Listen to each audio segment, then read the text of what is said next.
The 1870s saw a massive revival for Moody and Ira Sankey, who went on a tour of the British Isles, supposed to be for 1 year. They ended up being in such high demand they stayed for 2, and toured and spoke. And part of this had to do with Moody's ability to communicate to every man, to the layman, to anybody. In reading his works, you can really see that in his anecdotes and the way that he speaks. It's reading like you can hear his voice.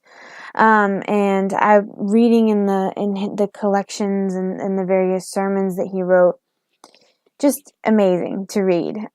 They translate so well, even to today. And that was something that was highly sought after at the time. His revivals were a little bit different than the ones before, as discussed in the It's a Marvel journal cited in the bibliography section of this presentation. It was not so much chaos. It was very well orchestrated.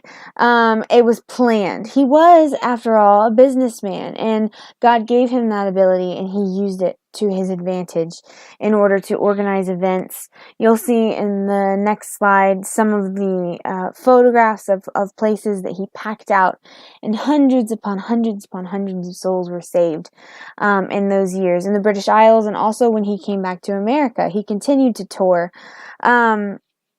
2 points I want to make here quickly. There, first of all, hadn't been someone preaching at these revivals who was so accommodating to the press.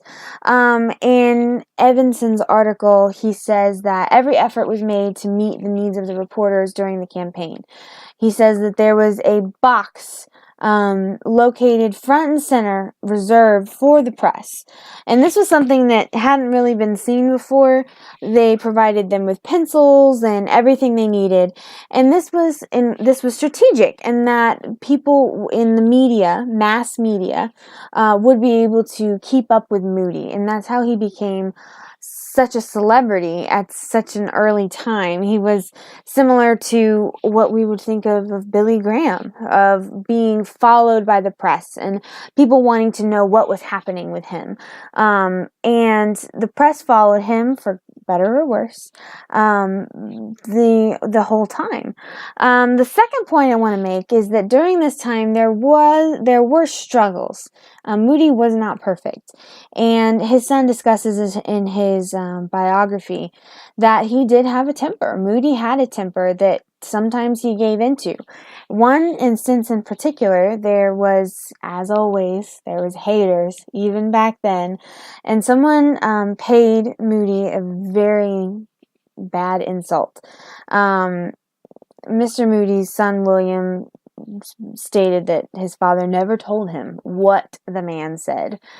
But the man said something very rude, so rude, in fact, it made Moody so angry that Mr. D.L. Moody pushed this heckler down the stairs in front of an audience of people who he was about to preach to. So that was a little awkward. But Moody recovered. He instantly regretted what he did. He didn't see the man, but he got up in front of the pulpit. He apologized to the crowd of people who just witnessed him push this guy down the stairs. He apologized to the man and said that he should not have acted in such a way, and he should not have given in to his temper. And then he proceeded to pray for forgiveness and to pray for the proceedings. And the proceedings went on as normal. This, to me, speaks to me on a personal level, for one thing, as someone who has a quick temper at times. But that sort of passion God used for good, and he also, it's unfortunately something that can be bad in all of us. If you have a quick temper, you'll probably understand. Nonetheless, the 1870s saw extreme revival. Ira Sankey, who a very famous hymn writer, went with him, and there was too much to talk about here. However, those were the 2 main points I really wanted to make: his utilization of mass media and the fact that he wasn't perfect.